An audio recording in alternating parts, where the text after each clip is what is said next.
What's up, everybody? Welcome to episode 5 of Thinktwice, a weekly show where we talk about things going on in the world of Magic the Gathering, gaming, and pop culture. As always, I'm Justin Parnell, joined by my co-host, Ali Aintrazi, and this week, we're going to be talking about Modern and the Open in Syracuse last week, as well as a ton of Commander 2017 spoilers.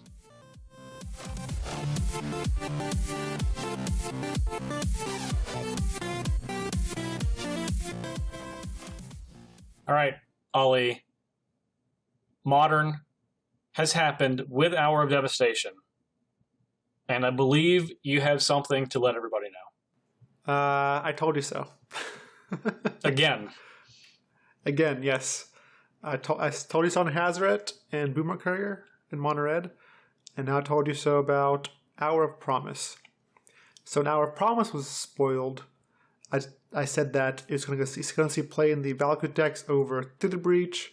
It's just another Titan 5 through 8, and it just gives the deck more consistency overall. And you said no, you don't think so. I did say that. I even said I'll go out on a limb and say I don't think it's going to happen. Yes. And sure enough, this is becoming a trend. That you told me so. And it's happening. People are playing in their Valakut decks because, again, it gives them more consistency, and you just can win much easier in a timely manner. Oh, yeah. I mean, I feel like anything I say is now jumping on the bandwagon of being like, yeah, you're right, but yeah, you're right. I don't know. They're not even playing Deserts. No, they're not. No, they're just playing it for the one-time Primeval Titan effect. Yeah, so, that's good enough. Yeah, good enough. It clearly is. It clearly is. It basically ensures the Titan just kills them. Well, the thing was that Through the Breach, though, it made the deck like, sure, you could win on turn 5 or not turn 5, but when you had 5 mana available.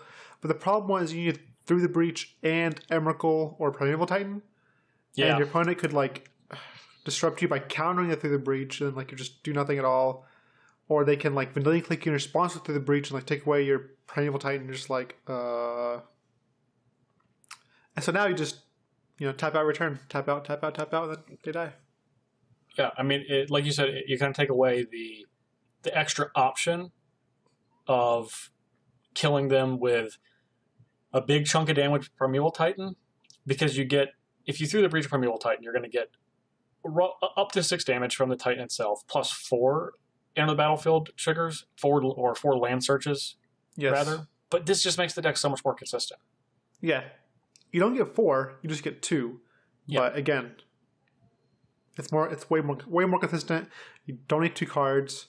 Like top decking a Through the Breach is awful, where top decking Hour of Promise could be a bunch of damage. So Ollie, there was a time. Now, you wouldn't describe yourself as someone who loves Modern. I know, which is it's okay. But there was a time in the not too distant future that when you were playing a bunch of Modern, because there were a bunch of Modern events happening, that you were playing Bant Eldrazi, right? You mean this distant past? I assume it's not distant past. It was like under a year ago. Sure. Yes, I played Bant Eldrazi. I played Tron. Tron was by far my favorite deck. Just big Tron. But after Ivugan got banned, it was just, I don't know. It's disheartening to play the deck after that card is gone. Okay, so you played Bant Eldrazi. I mean, you could say distant past, but like it was under a year ago. And what was the last open that you top 8'd? Last open? Yeah. I think it's with Bant Eldrazi. Yeah, exactly. And you loved Tron, right? I did. What's the last? Yeah, the last tournament that you won, big tournament. It was with Tron. Yeah. Why didn't you not love Eldrazi Tron in Modern? Tell me. Break it down. The sum of its parts. Tell me that you should love this deck. I don't know. I just don't like the creatures. I don't like Thought Seer. I don't like Reality Smasher. Walking Ballista is fine. I don't like Matter Reshaper. I don't like one Ulamog or like 2 Dismembers and all is dust. Like I want to cast Ugin. I want 4 Karns. I want Worm Coil Engine. I want World Breaker. I want the power. I want to feel the power in my hands. And this deck is just big silly creatures more so than actual power. Yeah, but you like big silly creatures. Are they? They're just not big enough. They're or not silly big enough enough for you. Yeah, they're not big enough. Again, the only rule is if a creature can attack once or twice and win the game, sign me up. But 4 times, that's 4 too times many. is too many. 4 times is too many. Yes. Do you remember what I used to call the Bant Eldrazi deck when you were playing it? No. I called it Eldrazi Temple of the deck. Eldrazi what? Eldrazi Temple, the deck. Oh, sure. Because I would always say that the best card on the entire deck was Eldrazi Temple. And if you drew it, you won. And if you didn't, then you sometimes lost.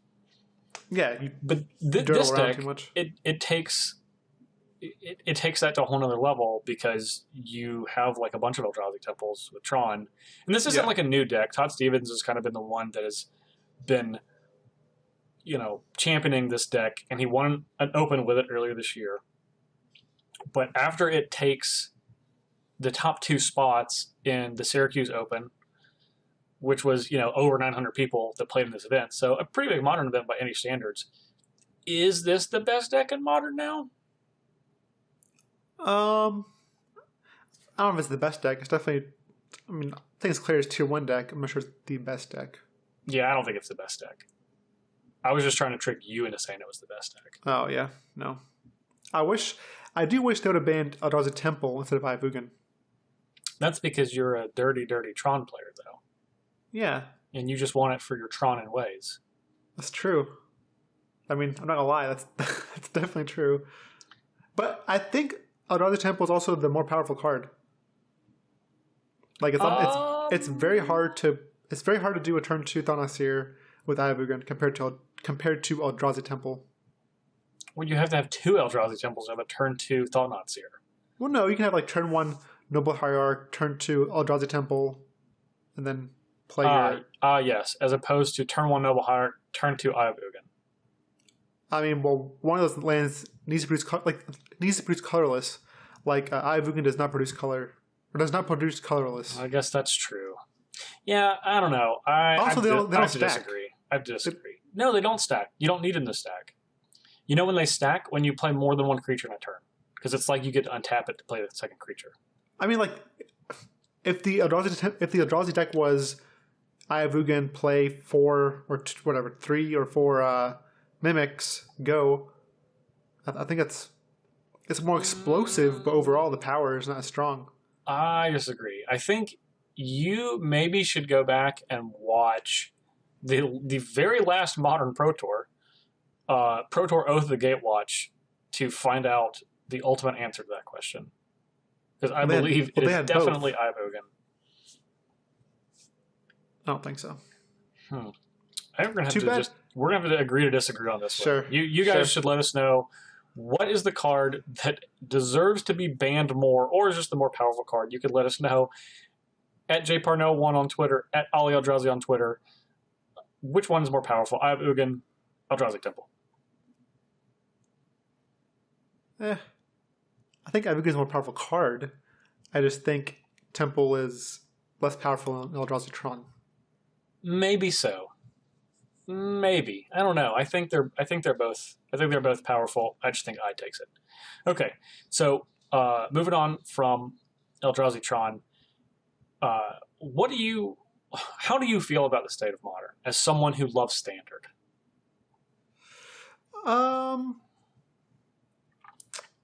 Right now, I don't enjoy it. You don't enjoy it? Sorry? You don't enjoy it? I do not enjoy it. And that's because I think Modern is a format where you need to find a deck that you really like, really enjoy.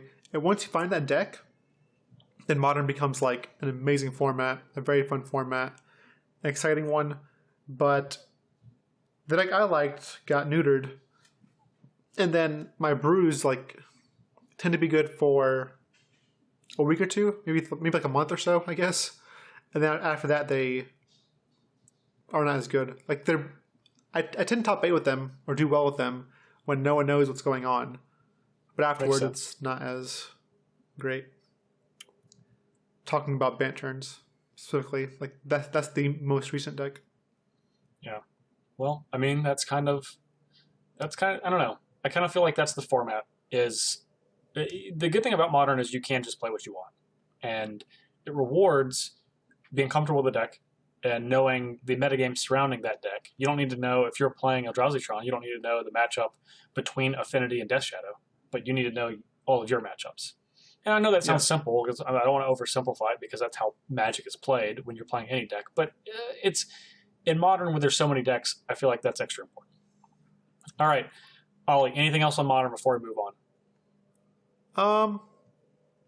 I'll just say with Modern, I think you also need to have your deck needs to be not fair. It needs to be able to have free wins somehow. Otherwise, you are playing one level below others. But yeah, I kind of agree with you. I think that's why, when we were talking about the Team Open a few weeks ago in Atlanta, and we were trying to get our teammate Joe to not play Jund, it's for that very reason that even though I like Jund a lot, and I've played more matches of Modern with Jund than any other deck for sure, but you have to work really hard for your wins, and you don't have to work very hard for your losses to explosive decks that do unfair things. So yeah, I agree. Just something to think about when you're playing Modern, when you're playing like Fish or you're playing Jund or any black-green deck. I don't know. Or a control deck. Yeah, or just like a blue-white control. That's definitely true. Okay. Yep. All right. We're going to move on for Modern. Coming up, we have a absolute ton of Commander 2017 spoilers. The visual spoiler goes up today, so we're going to dive in. See you guys in a sec.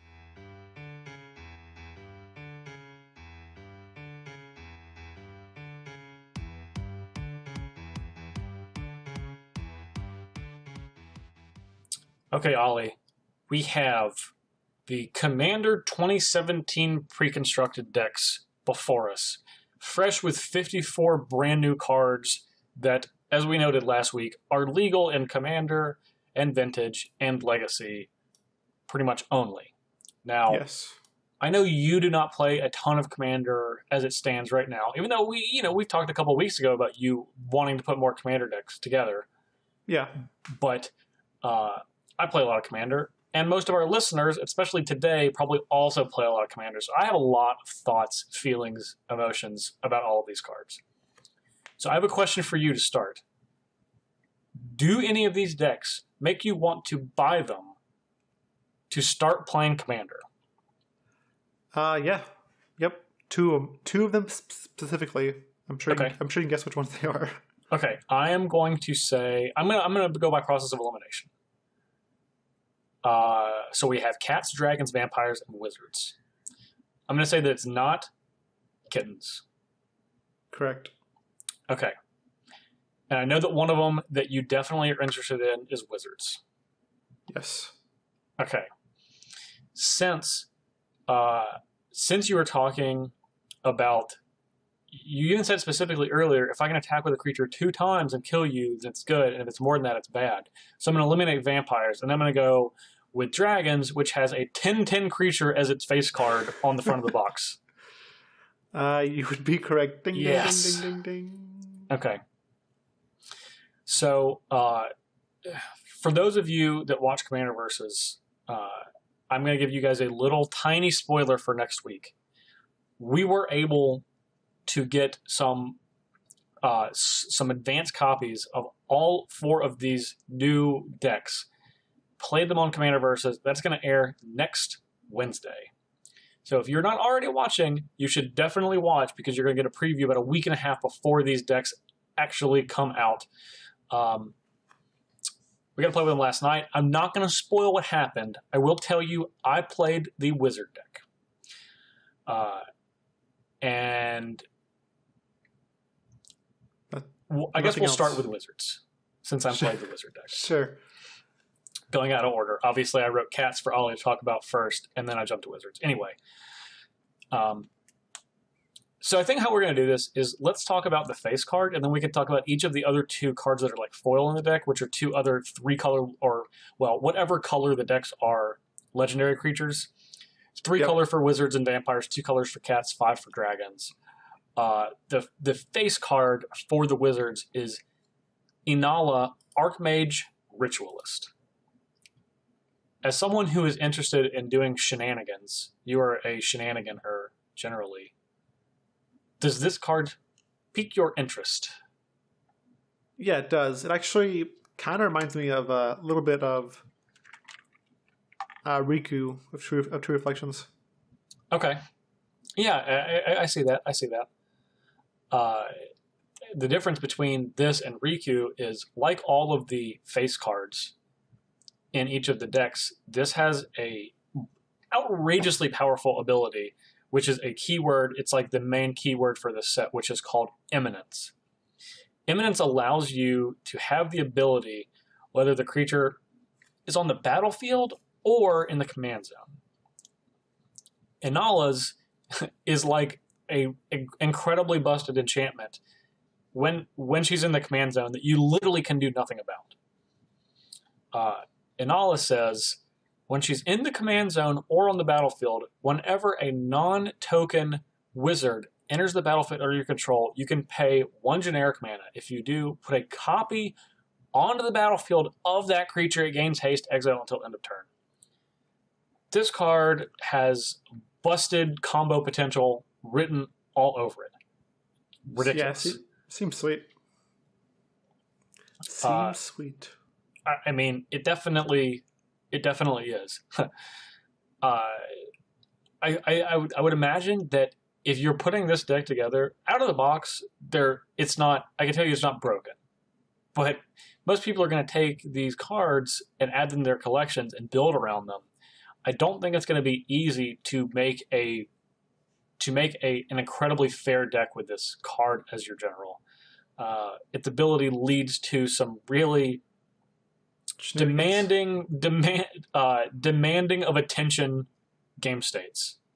Notably, when you can play a couple of creatures each turn, especially if you have things that untap or make additional mana, or things that have enter the battlefield abilities. I don't know. Inala is actually all of the wizards, all the 3-color wizards, the Grixis wizards, are very powerful. But this is the only one that has Eminence. Also, she has another ability. I imagine this is just gravy, but her other ability is you can tap 5 untapped wizards, and you can make 1 player lose 7 life. Yeah, so this is kind of a callback to the Onslaught era. Yes. Kind of, I don't want to call them lords, but they were like Graveborn Sovereign, Skirk Fire Marshal, where you could tap 5, Catapult Master, where you could tap 5 of a creature type, of the same creature type, and then do this big effect. Yep. This one is essentially, it is encouraging you don't need to get into combat with your wizards. And in some cases, wizards, if you're attacking with them, their power combined between 5 wizards might not be that much more than 7 anyway.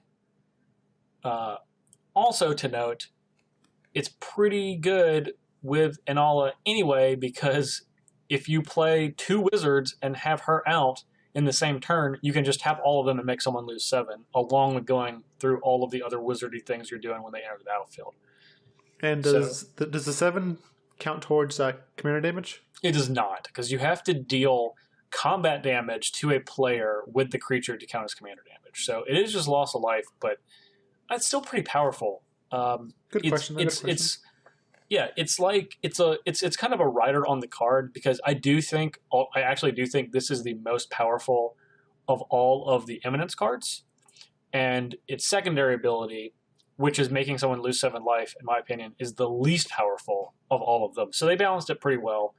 But when a lot of people play competitively and play more powerful decks, generally they want to have to tap and get their commander into play and have to do too much with it before they're doing it to end the game anyway. So this is an excellent card to be able to do that.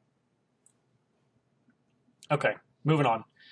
For some reason, I wrote Marchesa the Black Rose, which is actually a reprint in this set, but it's not one of the new cards. The next new card is again, it's another Grixis wizard, but it's Kess Dissident Mage. And Kess is a 2/3 for 1 and Grixis, or excuse me, it's a 3/4 for 1 and Grixis with flying, and this is my favorite one of all of them, of all of the Grixis wizards. It says, during each of your turns, you may cast an instant or sorcery from your graveyard. If a card cast this way would be put into your battlefield this turn, exile it instead. So this is like this most super Snapcaster mage you could ever imagine. It's a fixed it's a fixed draw new Lich Lord. Yeah, well, yeah, in a way. You don't die if someone bolts it. Well, and they can't respond to it. Oh yeah, that is true. You just choose any card. Yeah, you're not targeting anything at all.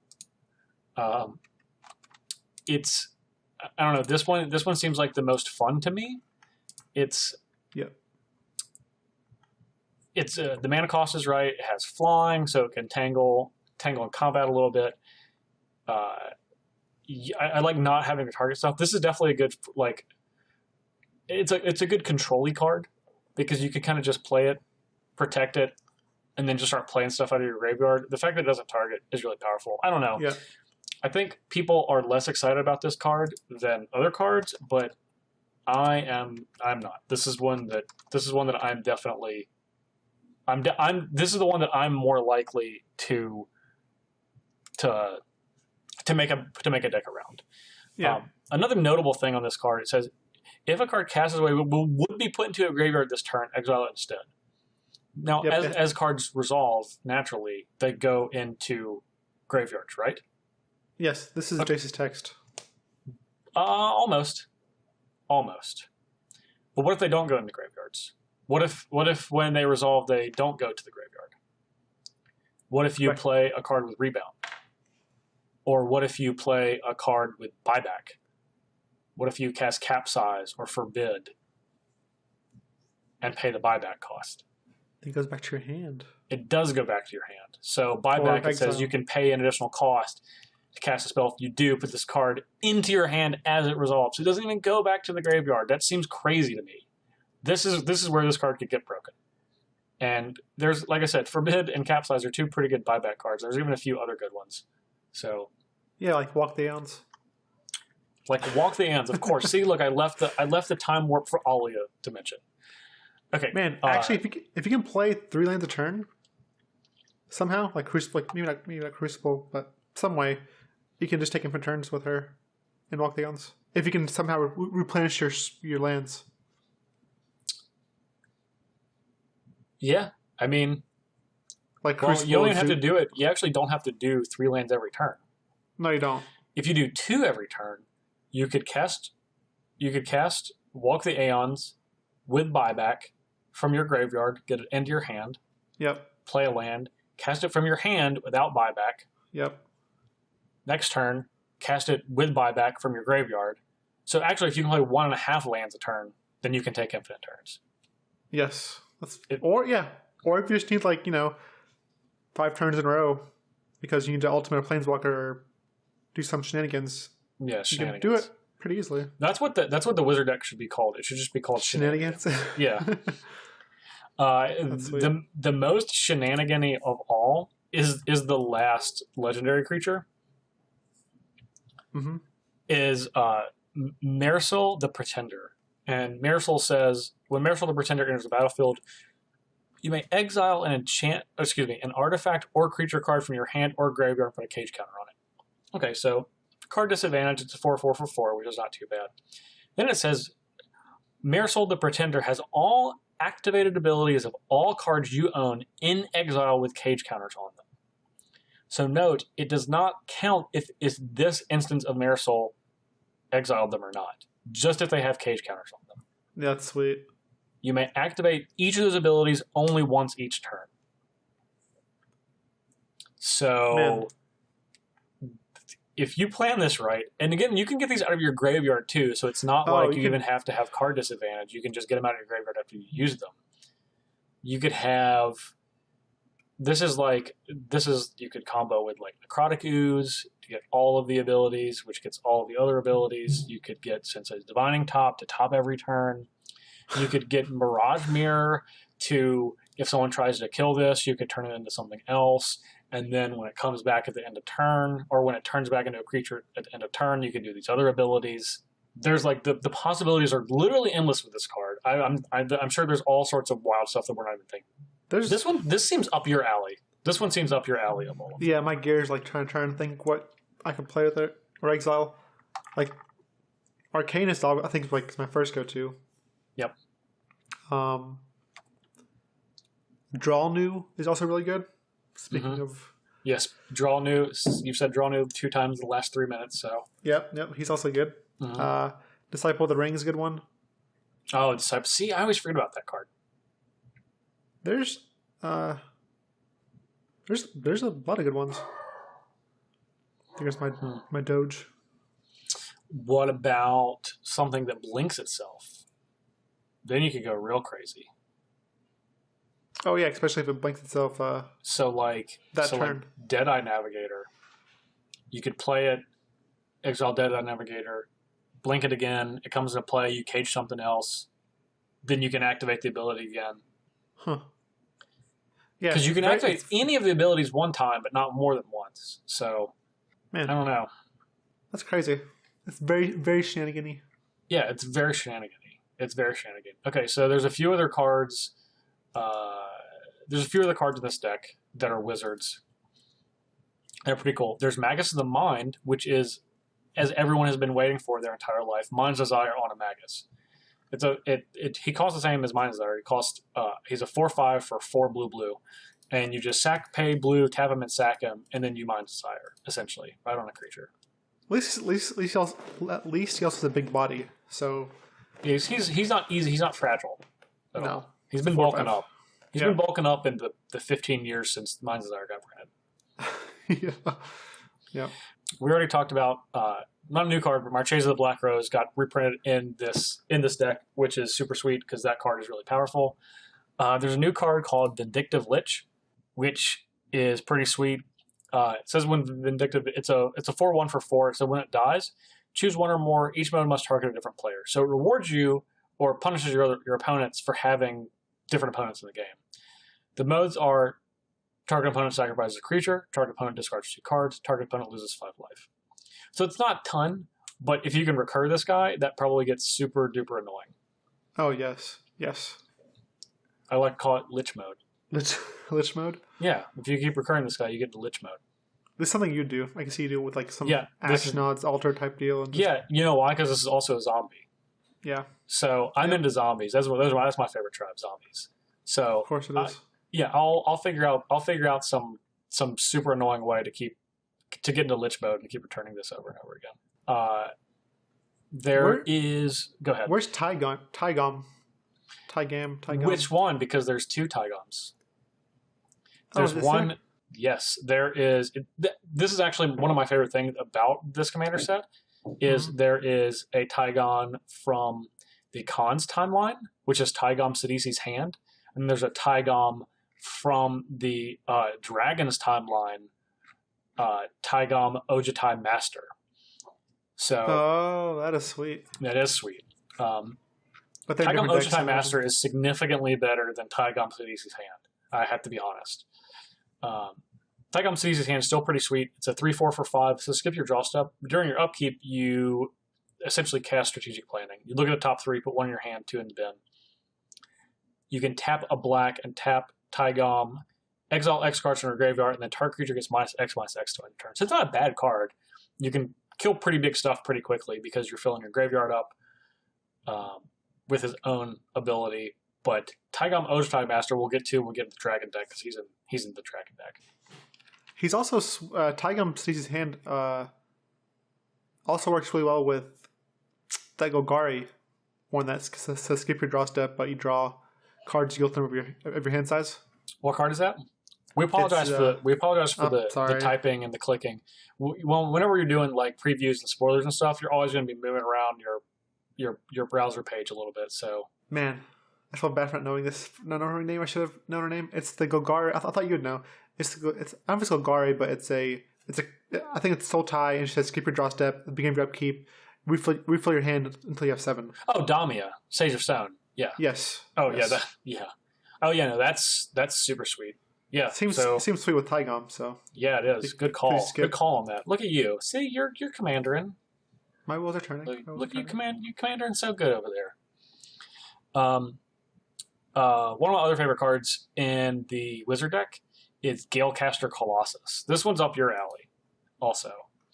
Galecaster Colossus is a 5/6 for 7, 5 blue, and it's a giant wizard. Mm-hmm. It says tap an untapped wizard you control. Return target non-land permanent you don't control to its owner's hand. Oh no! No one. Oh no! That is. Yeah, you could literally. It's just like it's like Cyclonic Rift on a giant creature. Oh yeah. I remember Tide Spout Tyrant. So this is. Yeah. Reminds me of Tide Spout Tyrant. Yeah, you could just innocuously just have all of your little wizards in play, and you're like, I'm not doing nothing, and then you play Galecaster Giant and you bounce everything. Yeah. Yeah, this is funny and sweet. Yeah. Yeah. Luckily, it's only stuff that you don't control. It's not. Yes. Yeah. Well, yes. You can't bounce your own stuff. Yeah. And then replay it. Yeah, that'd be no good. That would be too much combo. I can see him being obnoxious already, as is. So. Oh, totally. I had a joke, but I lost it about this card. Giant wizard. It is a giant. Well, that's a joke in itself. Giant wizard. Yes, it's always funny seeing cards like that. Yeah, like what? That's like. Isn't that like one of the oddest pairings of creature types? Giant wizard. Yes. Yeah. That's I think weird. the only one stranger than that is weird. Oh, actual weird. Like the weird creature type. Yeah. Yeah, just weird. Okay, last wizard card I want to talk about. Is it Chemister? This is a goblin wizard. It's a 1/3 for 2 and a red. It has haste, and you can pay a red and tap it. Exile target instant or sorcery card from your graveyard. Okay, so obviously it doesn't really do anything else on its own unless someone's trying to target something, play out of your graveyard. But then you can tap 1 a red, tap Izzet Chemister, and sacrifice Izzet Chemister. You can cast any number of cards exiled with Izzet Chemister without paying their mana costs. Any number for free. Yeah.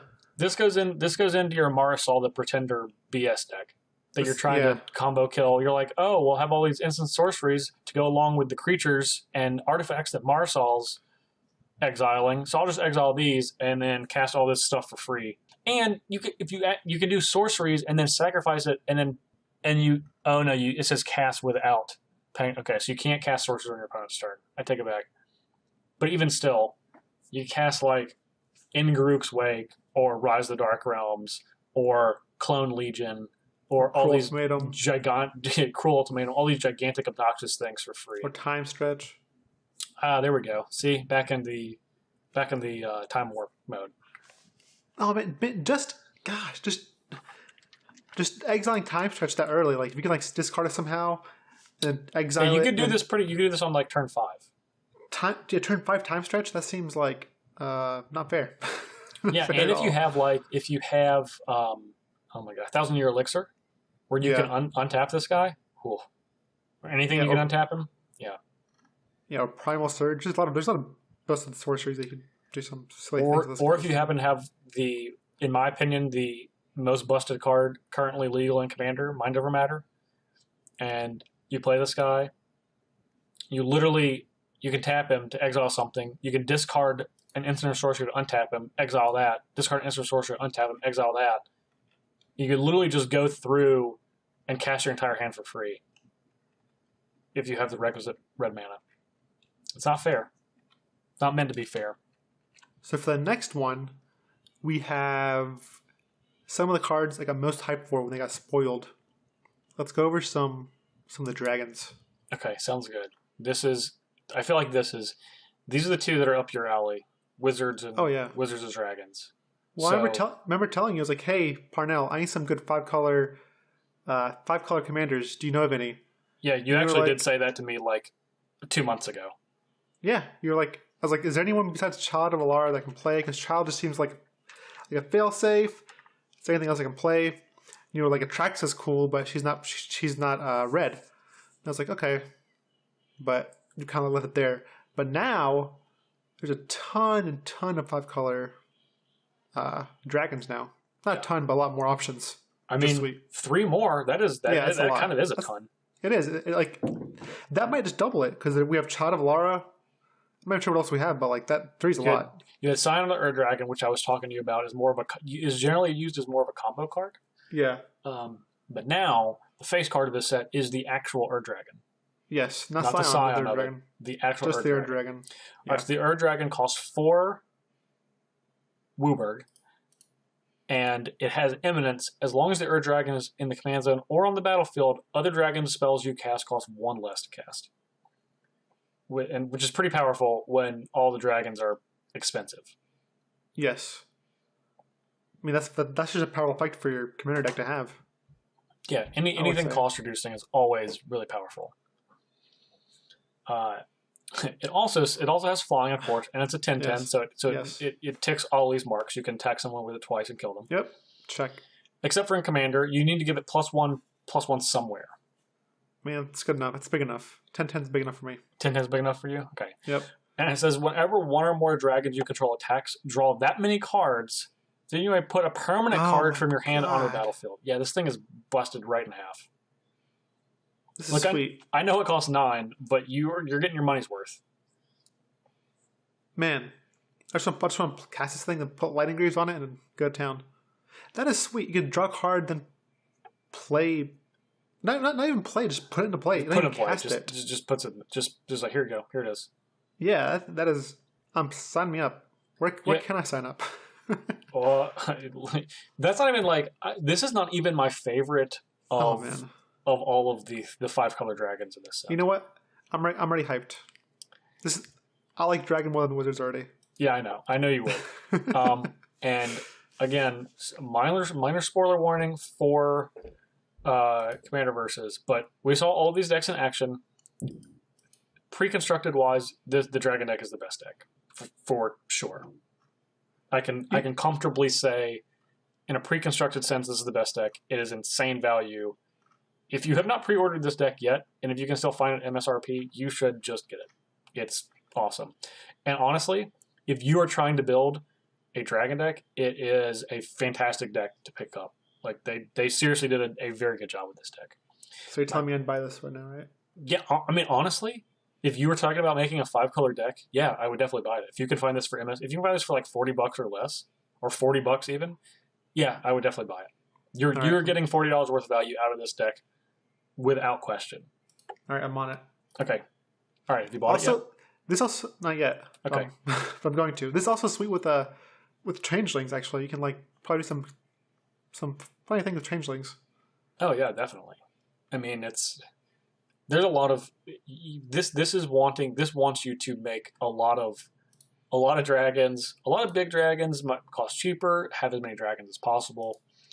It is definitely tribal dragons every sense of the word.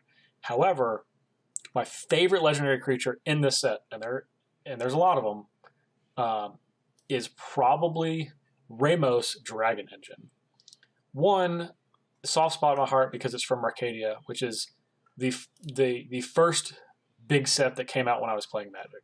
I started playing Magic during Urza Block, but I wasn't around for Urza Saga, so the next big set that came out was Mercadian Masks, so I'm all over this thing. Ramos is a 4/4 for 6 colorless mana with flying, and it says you can remove 5 +1 counters from Ramos, and you add essentially Progenitus's mana cost to your mana pool. It's pretty good, right? Yeah. You know what that's good for? Progenitus. No. The Ur Dragon. No. Door to Nothingness. Yes. Third try. Yes. I had to stop thinking like dragons and hydras. Yeah. Oh man. Like I actually played Door to Nothingness in a actual deck. Yeah. quick tangent. I actually got top 16 at Grand Prix with that deck. Almost top 8'd. Lost my win in top 8. But that deck was sweet. Oh, yeah, that was at Grand Prix F&M. It was in Charleston. It was in Charleston, yes. Yeah, Grand Prix F&M. I think there were. Every time I think there were like 19 people at that GP. It was great. It was so fun.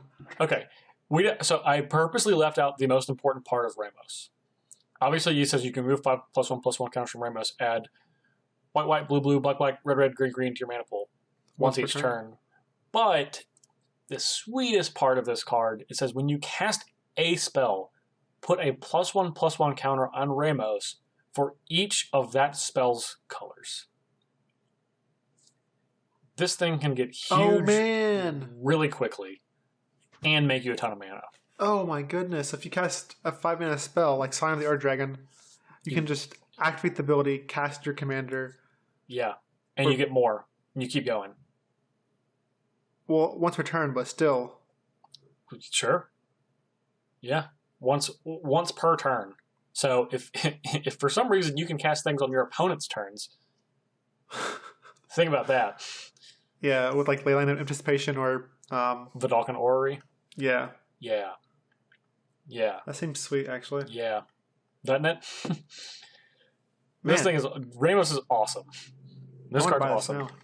Yeah, this deck is seriously sweet. Okay, the last face card is one I absolutely hate. Figure out if you can see if you can figure out why. The last face card? Not a face card. Sorry, the last 5-color legendary dragon in this set. All right. Well, let me try to pronounce this. Okay. Okay. Okachi Vengeful Kami. Hate it. Okachi? Is it Okachi? Or Kagi? I hate it. Or Kagachi? Or Kagachi? Yeah, sure. That sounds fine. Kagachi. Sounds stupid. Hey, let's see. Oh, Kagachi Vengeful Kami. It's Ubergen 1. It's a total of 6. It's a 6/6 flying trample. Whenever Okagachi Vengeful Kami does combat damage to a player, if that player attacked you during his or her last turn, exile target non-land permanent that player controls. It's powerful. No question. It's powerful, but this is the biggest ghostly prison I've ever seen in my life. Yeah, it's like, you can attack me freely if you want, but if you do, I'm going to blow up one of your things.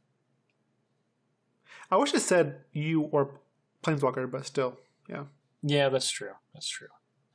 But this is basically like, so ghostly prison deters your opponents from attacking you. This thing's like punishes you. Don't attack me, because if you attack me, I can exile whatever I want. Yeah, it's just this is retaliation dragon. This is political dragon. Political retaliation dragon. Political retaliation dragon. Yeah. Yeah, that should actually be its creature type. Yeah. But it's obviously a dragon from Kamigawa, which is whatever. Whatever. God, I hate that block. Honestly, I think the lore of Kamigawa is sweet. It just sucks that like what happened, but I think the whole lore behind it is awesome. That I got printed. Yeah, that was a shame. I'll be quiet. It's a shameful time. Anyway, at his behest, the Kami War began to regain that which was taken. I hate everything about that flavor text. Why? One, you're poo-pooing on my dragon deck. Back off. No, Back I'm up. not. I'm not poo-pooing on your dragon deck. I'm poo-pooing on this Kamigawa dragon. I'm going to poo-poo on you. Leave my dragon alone. Let's move on to some other dragons. All right.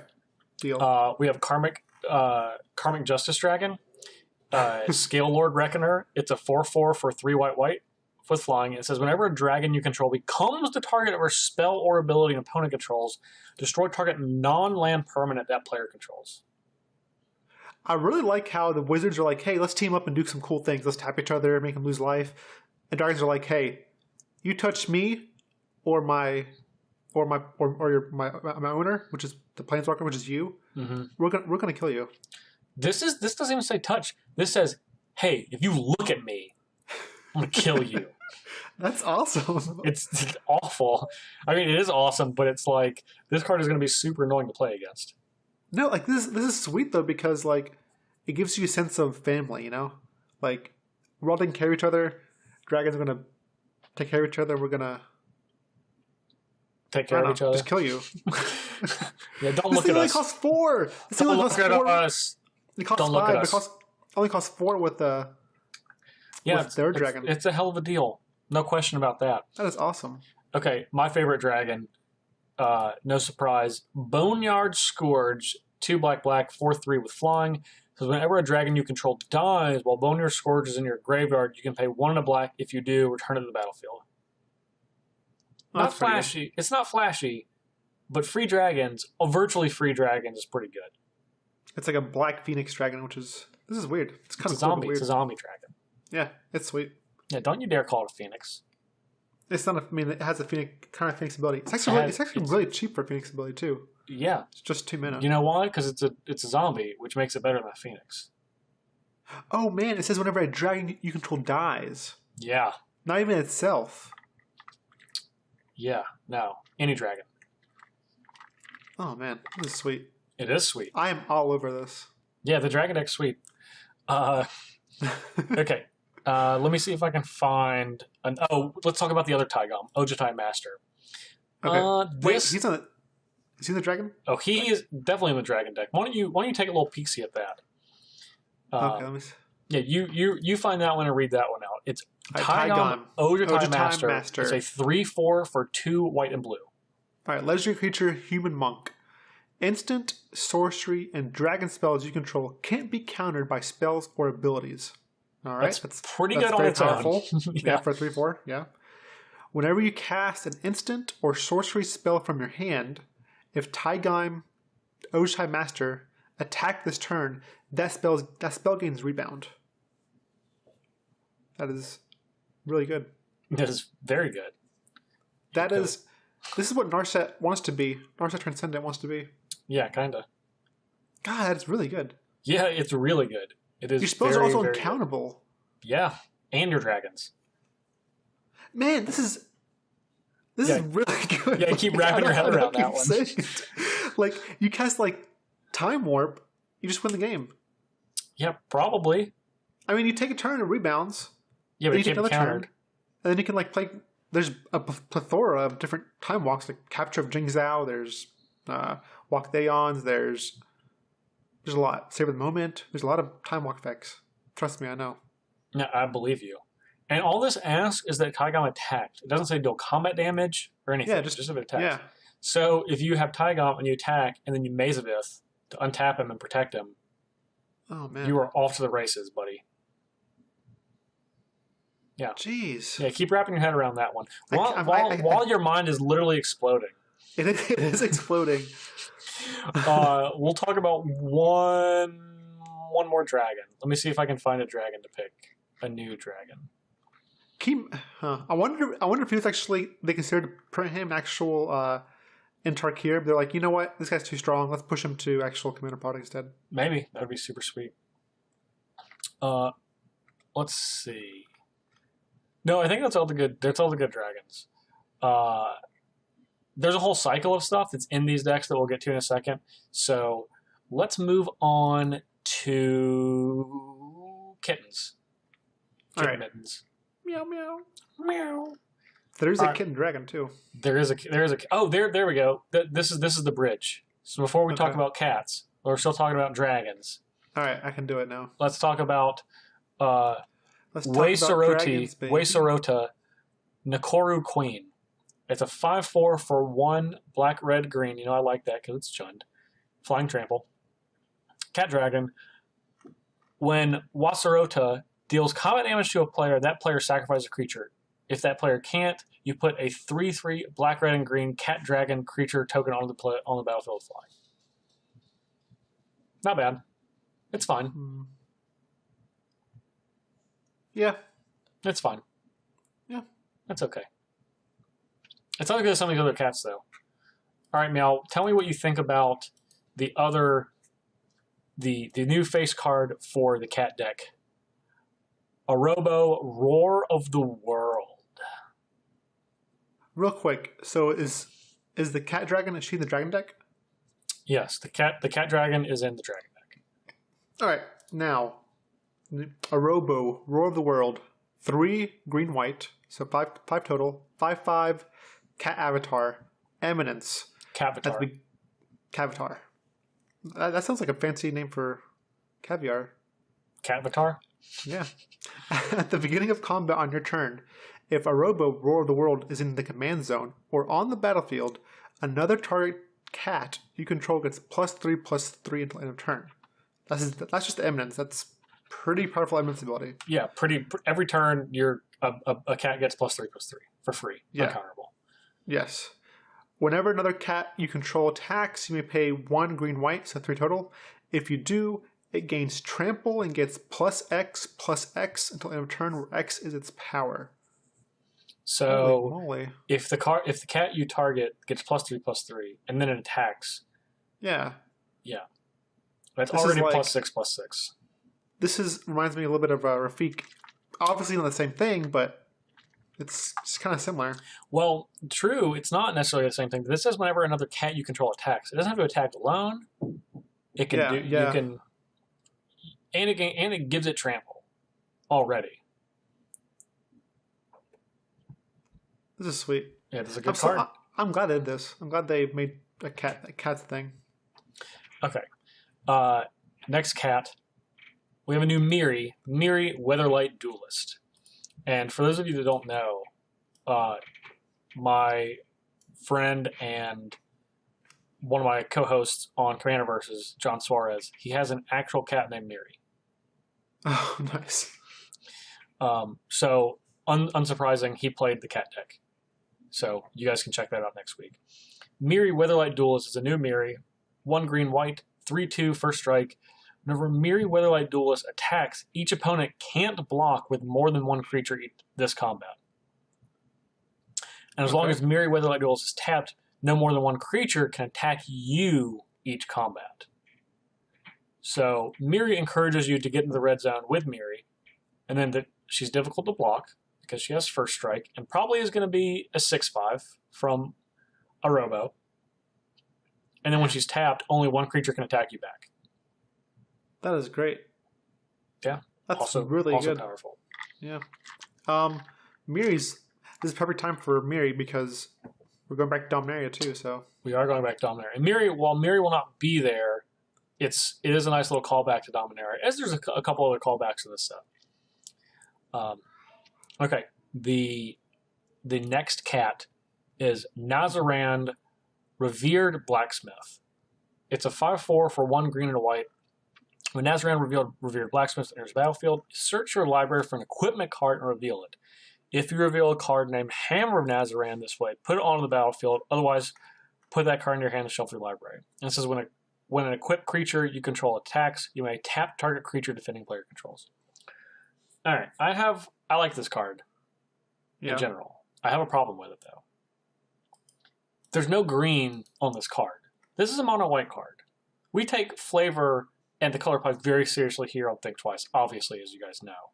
There's no green on this card. What is green doing on this card? They just threw it on there because it's in the cat deck.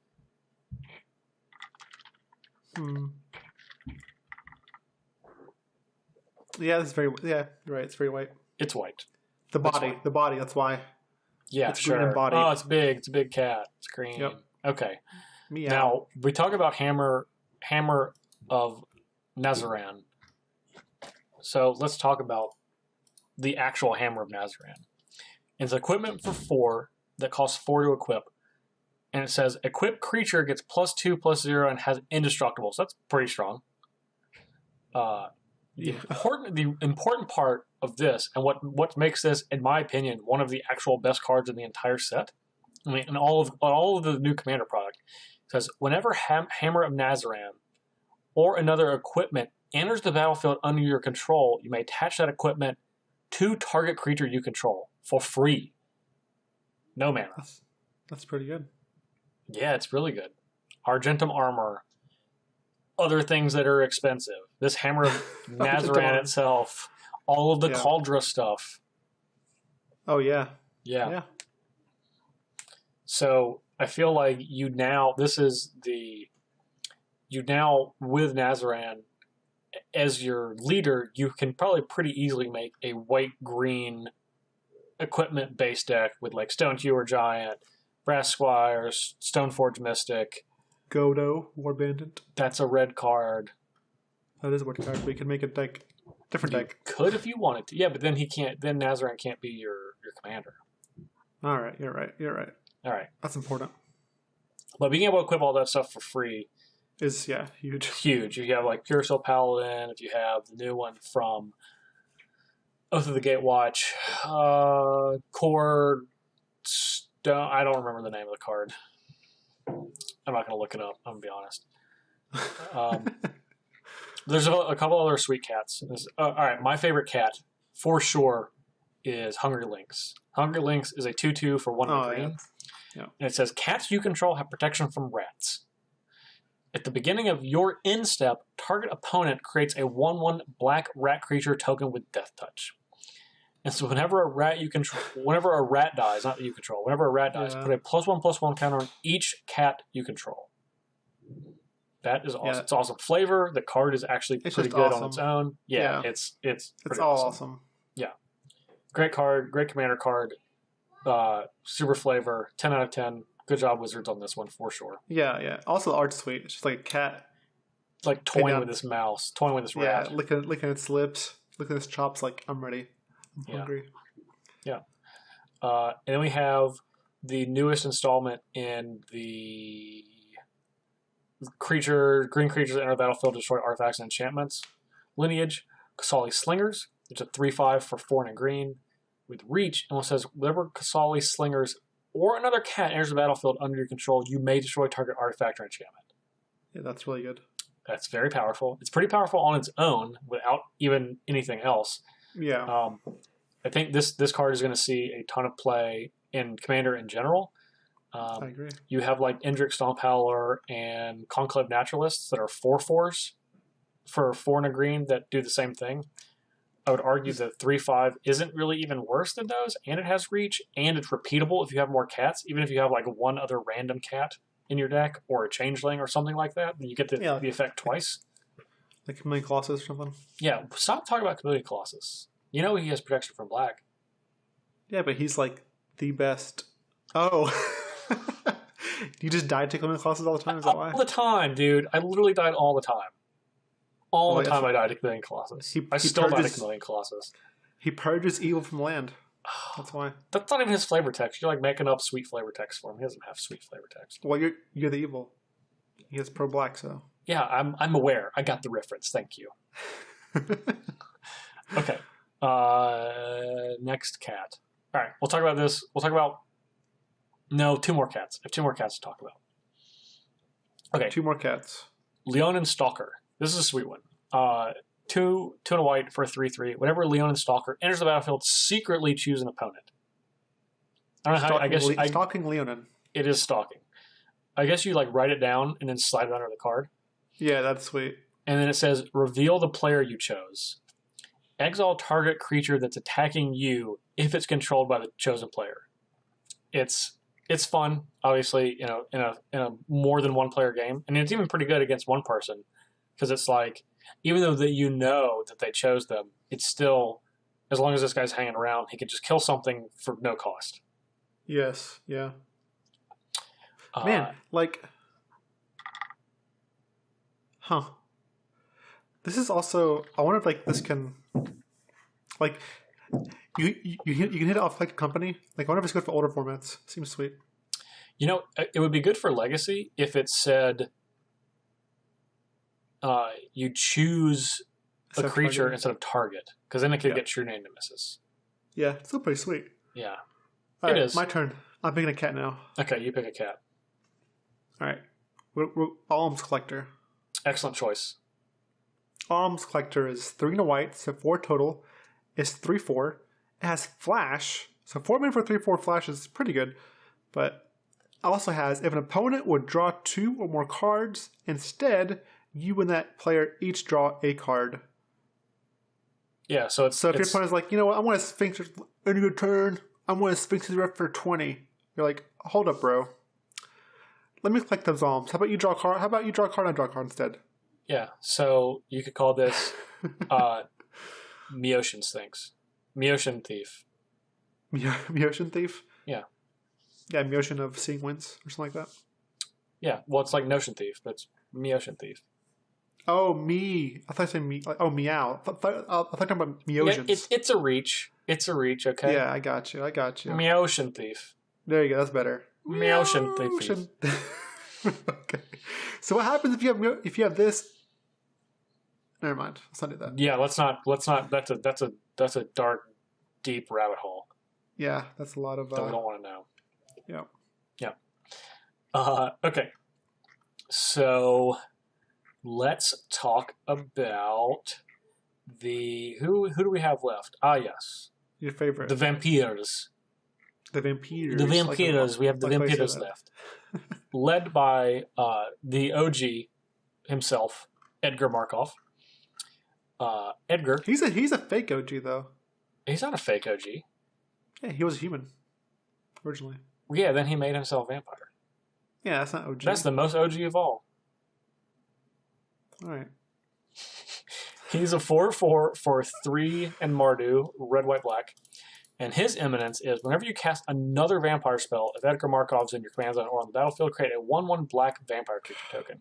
That is really powerful. That is very powerful. You don't pay one, you just do it. No, you just do it. It just happens. Yeah, that's very powerful. It's kind of scary, actually.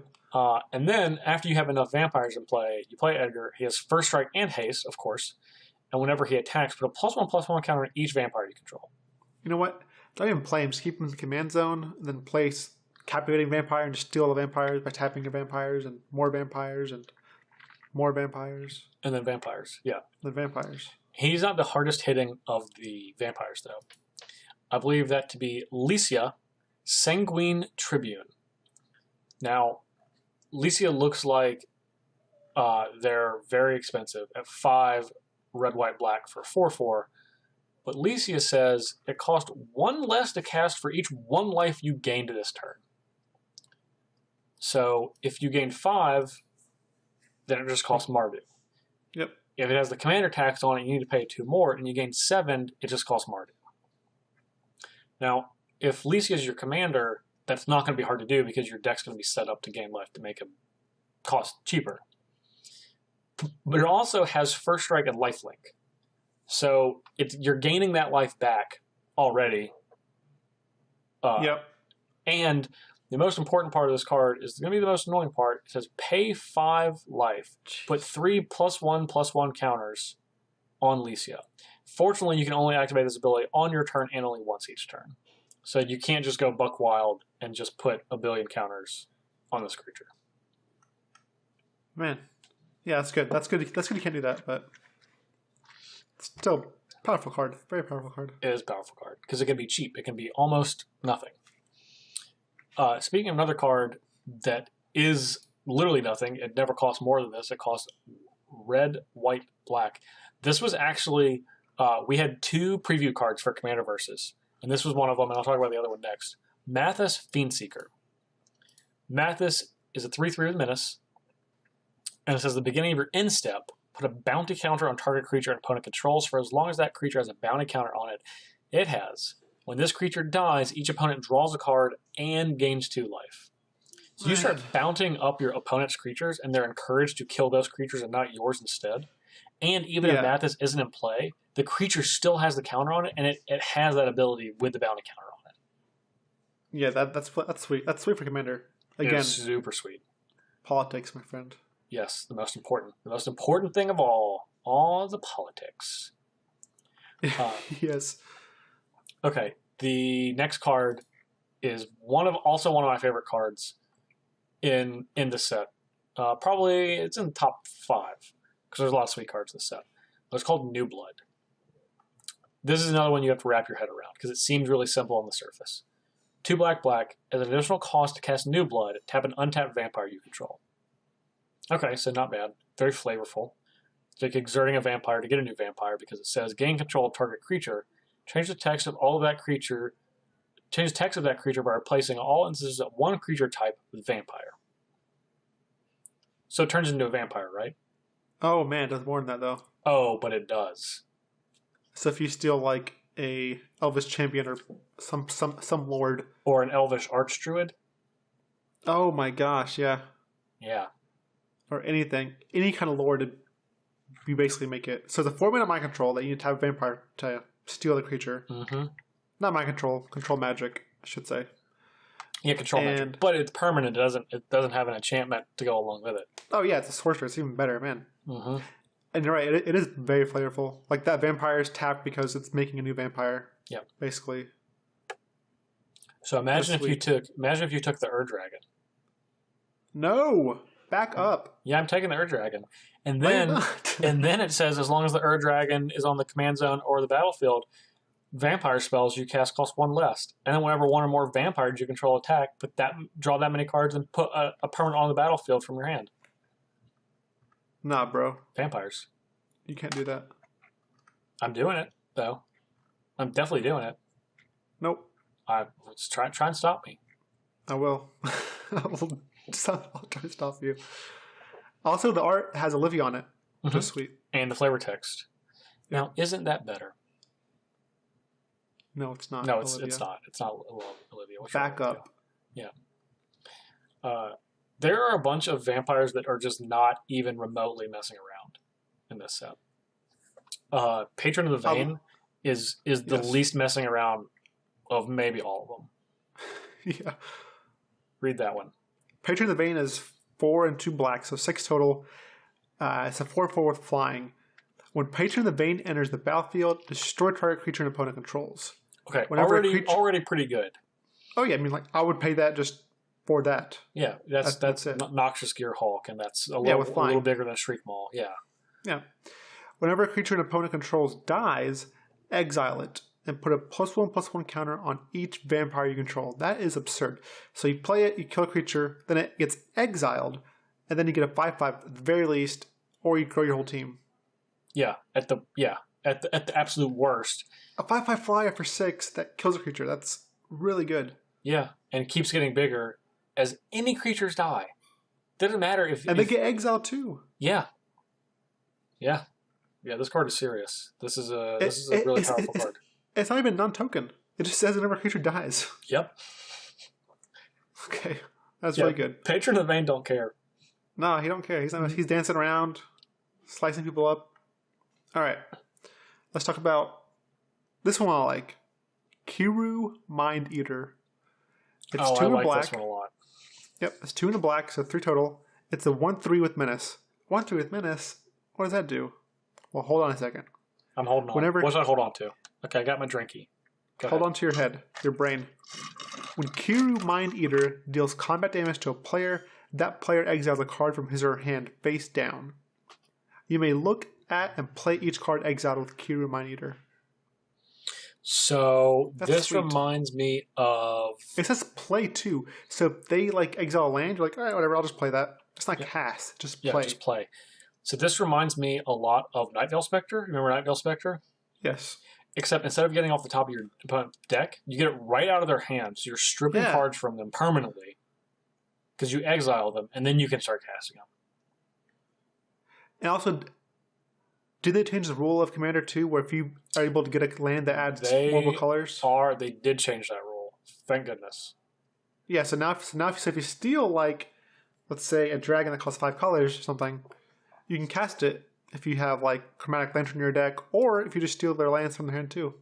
Yeah. Yeah, so this card is super sweet. And it's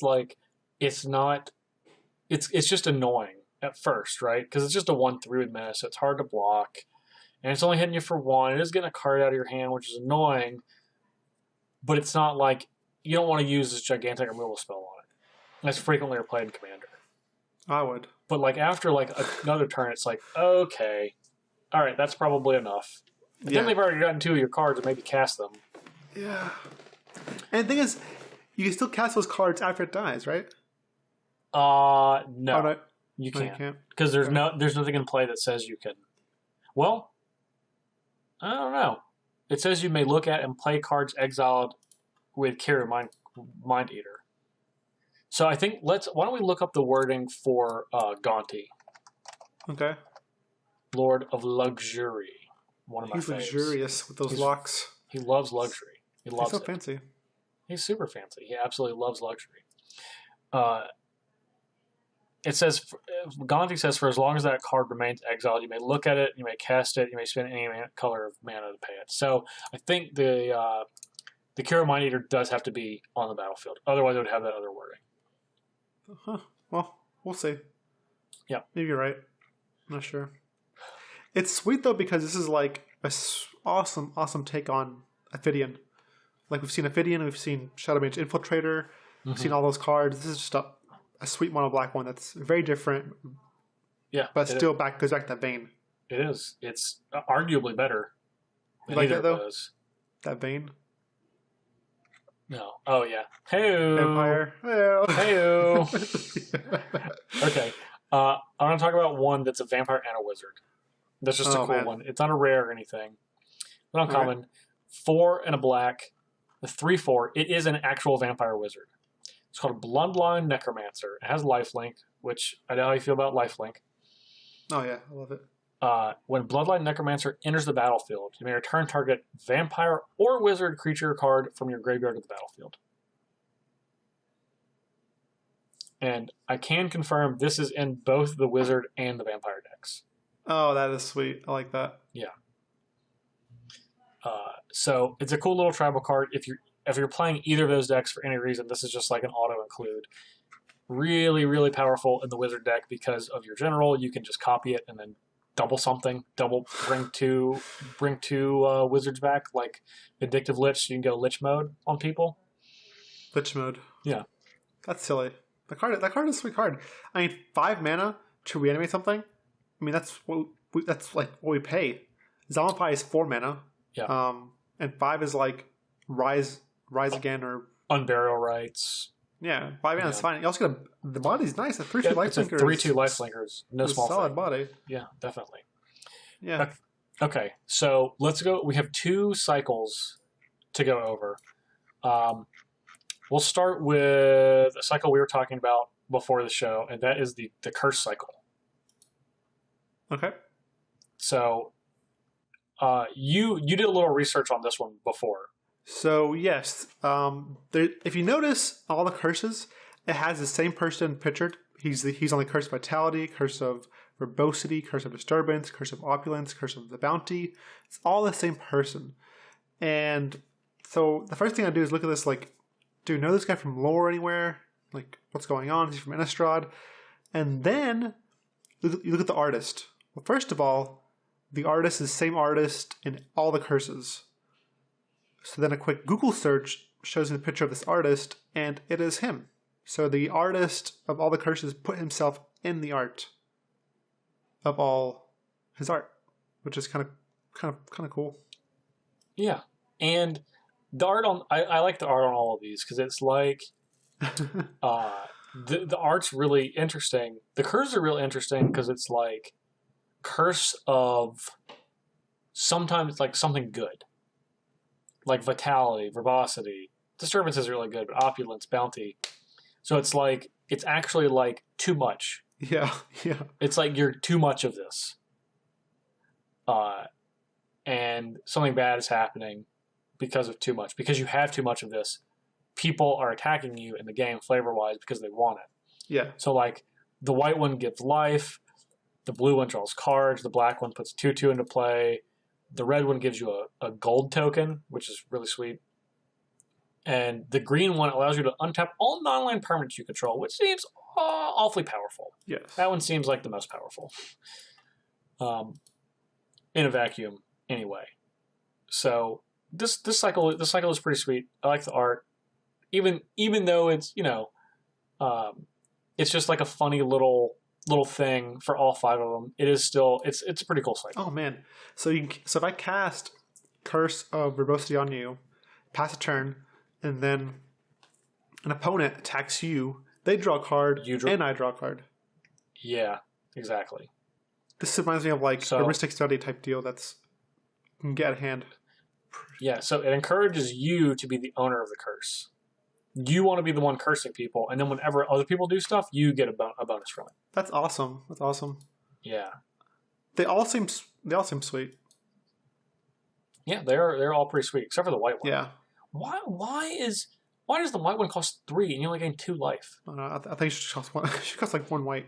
I think. But Just costs 1 and getting you like 3 life. Anyway. yeah, that's fine. It is what it is. But, white. Yep. Whatever. What are you going to do? Okay.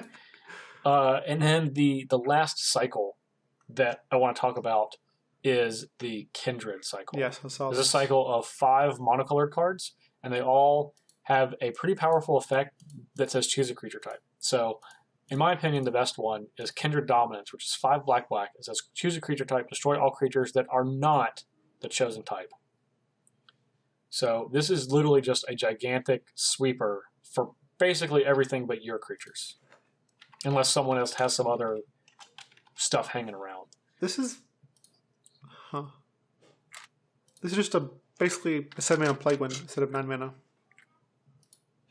Yeah, essentially. Yeah, I mean, that's pretty powerful. Yeah. Anything that doesn't do your stuff. Yeah, I agree. Kindred Boon is the white one. 2 white. So when Kindred Boon enters the battlefield, it's an enchantment. Choose a creature type. And you pay 1 and a white. Put a divinity counter on target creature you control with the chosen type, and then all creatures you control with divinity counters on them, as usual, are indestructible. Oh my gosh. It says divinity counter. Yeah. Yes. So, yep. Go keep turning those so wheels. You can like put them on put all the Meosians. Meosian You can put them on the Seeing Meosians Winds. over and over and over again. Oh my! And you can put multiples on. You can put multiple on them, so you can like do it multiple times. Keep them indestructible, and then remove them, That's or just ridiculous. do it multiple times. Yeah, yep, yeah. So keep this one in mind guys. if you are playing like a 5-color Meosian deck. And if you're considering playing any of the Meosians, pick this up because I imagine those cards will go up because of this card if they haven't already. Yeah, probably so. Yeah, it seems sweet. Okay, so that's the white and the black one. The blue one is Kindred Discovery. This is another enchantment for 3 blue. When Kindred Discovery enters the battlefield, choose a creature type. Whenever a creature you control of the chosen type enters the battlefield or attacks, draw a card. When I first read this card, I definitely thought it was just enter the battlefield. I was like, okay, that's not bad. And then I was like, or attacks. Good lord. It's a lot of cards. It is a lot of cards. It's a ton of cards. It is. Imagine if you have this with Inala, and you have you play a wizard, so you're going to draw a card. Then you activate Inala's ability, put a copy of the wizard in the battlefield, draw a card. It gains haste, you attack, draw a card. Let me tell you something even better, okay? Tell me something This better. costs 5, right? So imagine you just pay 1 more mana for Arcanist Omnipotent, then you tap him and draw 3 cards. Yeah, but he doesn't have haste. Doesn't have haste, but you can give him haste with plethora of things. I don't know, this seems sweet, but it's like 5 mana. It doesn't do anything. When you play it, you have to like attack. Now, I mean, Ollie, attacking is not difficult. I know you. You're like you talk about attacking like you're jumping through all these kind of hoops. Attacking is like the easiest thing to do in Magic. I don't know, man. You should try it with smaller creatures every now and then. I don't know, because here's what I would do. I'd play it and be like Dragon or Eldrazi, and then it would be kind of hard. Again, I'll only attack with big stuff. So. Well, yeah, no surprise. Okay, the red Kindred Charge. This one's expensive, 4 red. Mm-hmm. So choose a creature type. For each creature you control of the chosen type, create a token that's a copy of that creature. Those tokens gain haste, exile them at the beginning of the next end step. This is pretty much always going to kill something. This is a sorcery. This is not... The other two were enchantments. It is a sorcery. But holy cow. Man. Yeah, this can be very powerful. I mean, this is one I can get behind. Like, just choose Dragon. Attack with my two dragons or 3 dragons. That's it. That's a game, boys. Yeah, probably so. You gotta make sure all your dragons aren't legendary, though. All the cards we talked about earlier were legendary dragons, so you gotta be careful. All right, I'll just play Bogarden and Hellkite. Yeah, that's probably pretty good. Okay. Yeah, that's here's an even bigger one. Right. Kindred Summons. This is an instant, not a sorcery, which is really important. 5 green. Choose a creature type. Reveal cards from the top of your library until you reveal X creature cards of the chosen type, where X is the number of creatures you control of that type. Put those cards onto the battlefield. Then shuffle the rest of the cards in your library. This card literally does not let you miss. That's awesome. I mean, it costs 7. Shouldn't let you miss. It does. It does, and you don't. Yeah, it does cost 7, and I think that's fair. All right. I mean, obviously, it seems broken some kind of elf deck, but I think it's for 7 mana. Like, that's a lot of mana. You're paying a lot. It is a lot of mana. Kinda. Hey man, how much it is less spells do powerful things. Okay, this one only does powerful things if they control creatures, so it's okay. Yeah, that's good. Okay, so let's hit a couple of other cards that are not like specifically tribal related. Okay, wait. I'll pick 2. You pick 2. Too late. I picked one already. I got 2. Okay, you got 2. All right. So you go with your first one, and then I'll go with mine. Okay. I'm going to go with Teferi's Protection. Arguably the sweetest card in this entire set. So Teferi's Protection is 2 and a white, instant. Until your next turn, your life total can't change, and you have protection from everything. All permanents you control phase out. What about kittens? Kittens, you even have protection for Progenitus. What about But Progenitus is protected from everything.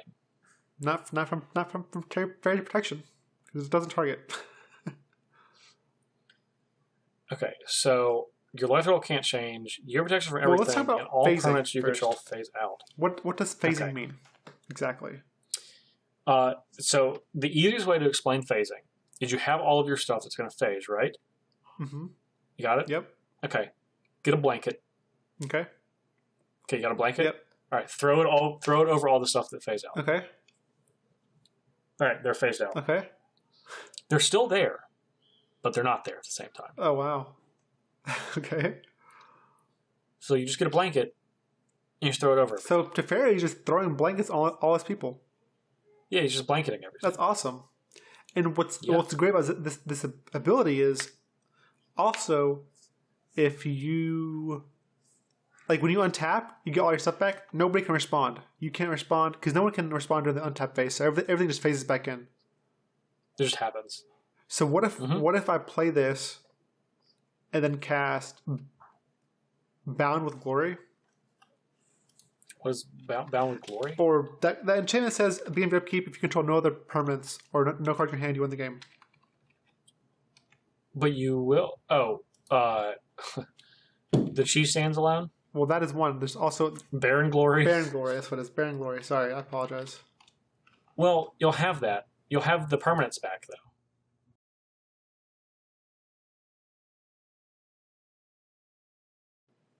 Oh, yeah, sorry. It triggers at the beginning of your upkeep, not on tap step. Yeah. Darn it. Wait, is it a trigger? No, I guess you can't do anything. There's no way you can do it, I guess. There's no way you can do it. But what you can do, this is the coolest thing I've seen with this card. Okay.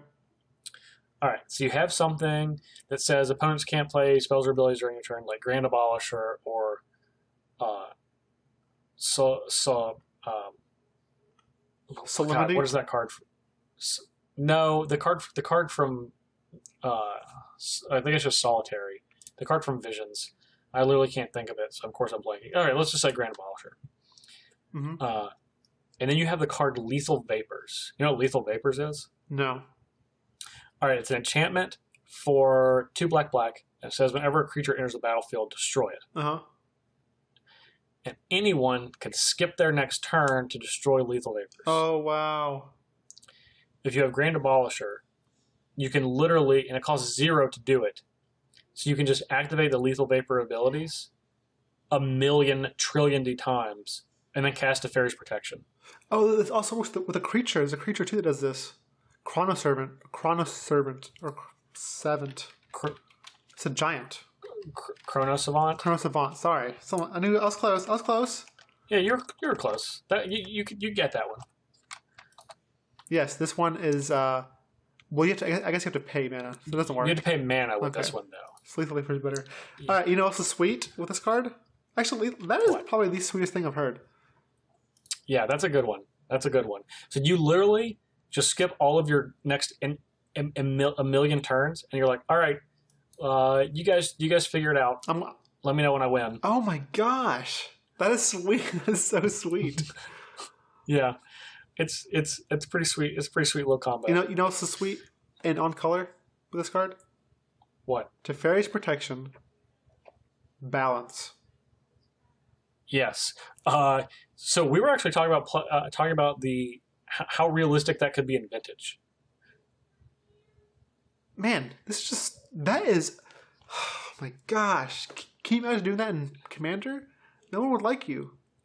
No. You Armageddon them, and then you Wrath of God them, and yes, and then your stuff all comes back. You just win the game for 5 mana. Yeah, 2 cards probably. Oh man, this card is sweet and broke. All these cards are sweet, like Solemnity, are also huge combo enablers too. I don't know.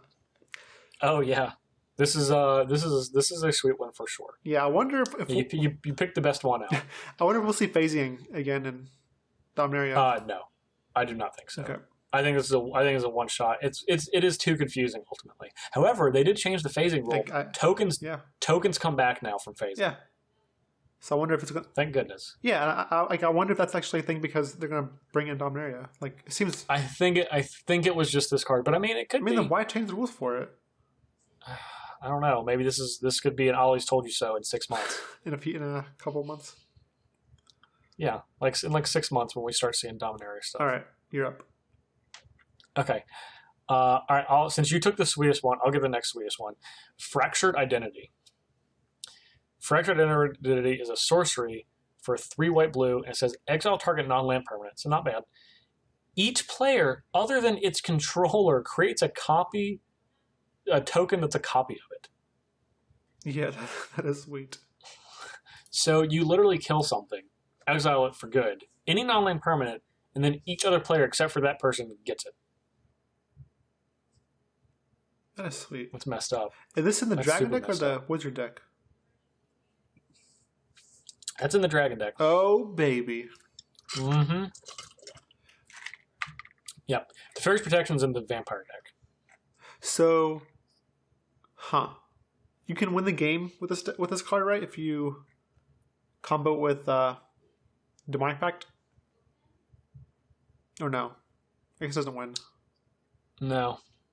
That'd get hairy with Demonic Pact. Yeah, okay. Probably don't want to do that. Okay.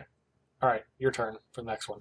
All right, this is nothing too crazy, but just a cool card, good card. Almost staple in every commander deck. Path of Ancestry. Yeah, it's a good one. Definitely a staple in every tribal commander deck. Yep.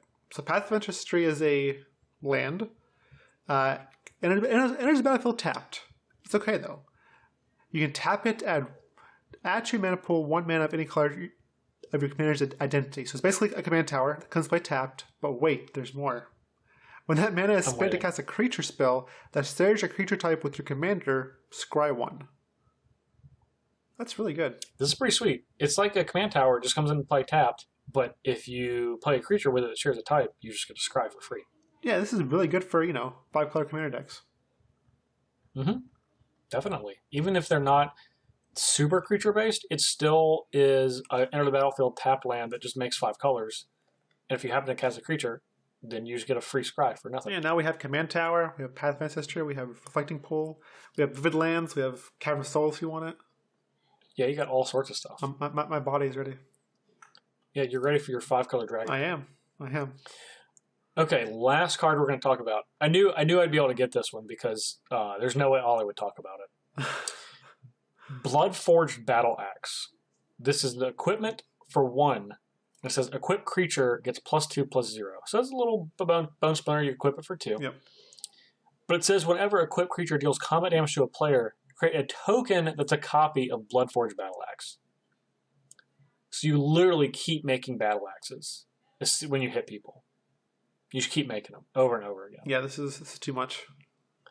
They don't go anywhere. They don't exile it into turn. It's just the same thing. So if for some reason you have an unblockable creature or a creature that can't be killed, you put the Bloodforged Battle Axe on them. You attack. You make another one. The next turn, you put that one on them, and you attack, and you make 2 more. Or so on and so on and so on. Or you put it on. You play Rafika the Many.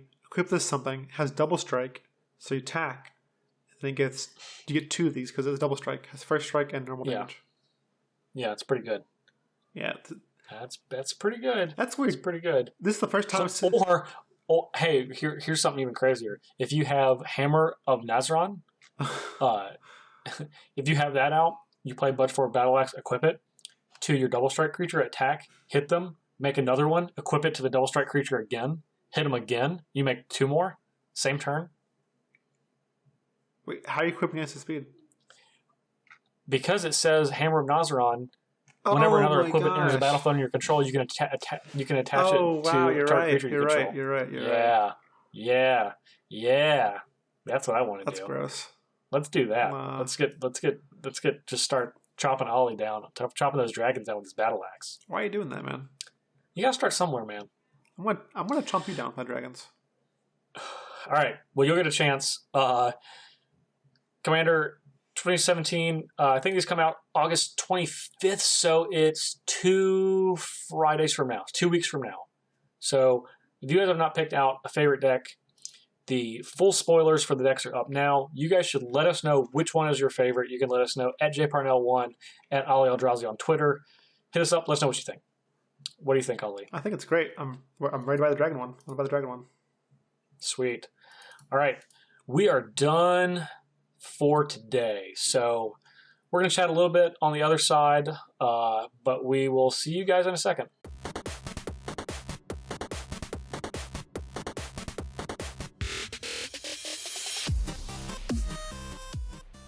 All right, Ollie. As you know, last week I gave everybody the update. In our Roanoke Vintage League, I'm playing. I played Blue Red Delver the first time, went 3-2. This time I'm playing a shell of my former favorite deck, which is Esper Mentor in our Roanoke Vintage League. Huh. Dude, they banned my favorite card. Or they restricted it. They didn't ban it. Gataxian Probe? Gataxian Probe. How are you going to ban Gataxian Probe? This is other than the fact this card never should have been printed in the first place. How are you going to ban it? I had an argument with someone and between the power of Gataxian Probe or Ponder, which one's stronger? Gataxian Probe, for sure. Costs 0 mana. That's what I said too. Yeah, it costs 0. People also underestimate being able to look at your opponent's hand. Yeah. Like, if you're playing, in Vintage especially, if you're playing a blue deck, and you just see what's going on, you can just form your plan around exactly what they're doing. Yeah. Especially when you have, like, multiple free counter spells and big spells and things you need to resolve. Like, I don't know, Gataxian Probe's super powerful. Or, you can make or break an archetype like Infect. Yeah. Yeah. Are you surprised? If you know what's going on, you can kill your opponent with Infect. Yeah, you just do you it. know that? You just kill them. Because you know if they have the removal or not. It's crazy. Yeah, it's a super powerful card. But they took it away. I can only play 1. So usually I would play 4, along with 4 Cabal Therapies, along with Monastery Mentor, and a plethora of blue cards, and just shred people's hands, kill my opponent with giant Mentors and Monks. That sounds fun. But Dragon Monks. Yeah. They are. But now I can only play 1 probe, so I'm not playing Cabal Therapy. Instead, I'm playing Thoughtseize. Huh. I'm only playing 2 in my main deck, but Thoughtseize is still a pretty powerful card. And recently in Vintage, the card Paradoxical Outcome, which is a card from Kaladesh, has started to see a lot more play. Yeah. Since you have a bunch of free Moxen that tap for mana, you tap all your Moxen. It's free. You tap all your Moxen, you play Paradoxical Outcome, you draw a bunch of cards. Usually you draw some more free stuff or more Moxen that you want to pick up. Wash, rinse, or more outcomes. Or more outcomes. And you kind of just keep going. That's gross. That's like an upheaval, but you draw cards it is. too. You can do a lot. You can kind of play it for value as just a draw engine, which is what I'm doing in this deck for the most part. You can play it as a storm deck. It costs 4, but it's an instant, so it's a good combo oriented card. So I'm playing that this time in our Vintage League. I'm 3-2 now. I have 6 matches to play with this, and I feel pretty good. I got a couple of dredge opponents coming up that I'm prepared for with Containment Priest and Rest in Peace, which is absolutely necessary to fight dredge. But go to sleep, dredge. Yeah, I'm ready. Go to sleep. I wish it would. I wish it would just go to sleep forever. So I'll give you guys an update next week. Hopefully I'll be able to play all the rest of my matches by the time our next episode comes out. Hopefully I can pull in this 6-0 or at least something good to keep me afloat in our league. What do you got, Ali? Well, me, next week I'm going to the beach with my family. So family vacation. We are going to the area around Myrtle Beach, not Myrtle Beach itself, but just around it. The hotel we have is it's like a water park hotel kind of. Mm-hmm. So that'll be fun for the kids. But it's our first actual full family vacation, so it's pretty exciting. Oh wow! When are you guys leaving to go to the beach? We'll be leaving Monday, actually. Monday? Man, that's so crazy. You know my parents live in Myrtle Beach, right? No, I didn't know that. Yeah, and I'm going to visit them this weekend, but I'll be coming back on Sunday, so we're just going to miss each other. Oh, are you serious? Yeah. Oh man. Yeah. I'm leaving on Friday, which is when everyone's listening to this podcast, and visiting my parents in Myrtle Beach for three days. I don't love Myrtle Beach too much. It's not exactly for me, but I don't get to see my parents very much. It's quite the drive from mountainous Roanoke, Virginia. So I'm the same way. I think this is more for the kids than actual me, but I'll still enjoy myself. Lazy River. Yeah, you get to relax. Yeah, just lazy river it up. Have some drinks. More lazy river. Yeah. Then more lazy river. You know. Yeah. What about after that? You could probably do lazy river though. Well, after that, I could probably lazy river with iPad and play some. Oh man. Play some Hearthstone or something. Oh yeah. Hearthstone. Well, new expansion for Hearthstone came out. Ollie and I both play that game. If you guys are interested, we could definitely talk about that next week.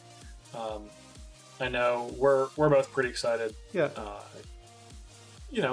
I think honestly, I think there's some really interesting things in Hearthstone that we can talk about in Magic terms and what it means for Magic and how the games can learn from each other and a few things like that. Yes, it seems sweet. I'm excited for it. I'm super excited for that set too. I'm also excited for the Commander set now. I want the Commander decks for the you want that dragon. You want that dragon deck. Yeah. I know you want that dragon deck. All right, Ali, where can everybody find you? You can find me on Twitter, at www.twitter.com/Ali Aintrazi, or Twitch, same /Ali Aintrazi. And you can find me on Gathering Magic. Marco's come out on Friday, which is the same time as this podcast. And maybe you found this podcast through the article, or maybe you'll find the article of the podcast. Which came first, the podcast or the article? The article. Okay. All right, way to ruin it. Well, or did it? Dun, dun, dun. What about you? Where can I find you? You can find me also on Twitter. I'm at jparnell1 on Twitter. And every week you can find me 11 a.m. on StarCityGames.com and YouTube. I'm the host of Commander Versus series, which most of you are probably listening to today's episode from. Obviously, we talked about Commander a bunch. You can find the show on SoundCloud, iTunes, and YouTube. We have 3 platforms right now. We're trying to get some more. You can also contact the show at ThinktwiceMTG on Twitter. And you can email us, thinktwicemtg@gmail.com. We also want to do a special thanks every week to our director and producer, John Choi, and our graphic designer, Amber West. They're a big part in making sure the show can go on for you guys. So give them a pat on the back, internet virtual pat on the back for them. All right, Ali, what you got? What else you got? That's all I got, I think. That's all I got. What you got? Okay. That's all I got. All right. You know what? I think we're out for today. Ali, I love you, buddy. Love you too, man. All right. We love you guys. Thanks for listening. Catch you later. See you next week.